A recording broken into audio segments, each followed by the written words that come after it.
today's video, I'll show you how to change the title and meta tags in GoDaddy to boost your website's visibility on search engines.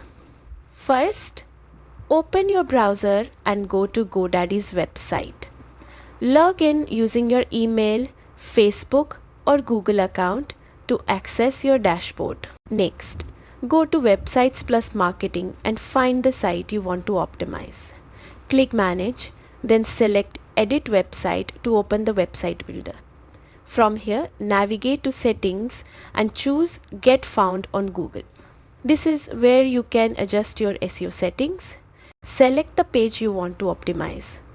In the headline field, enter the new title tag, making sure it reflects the content of the page.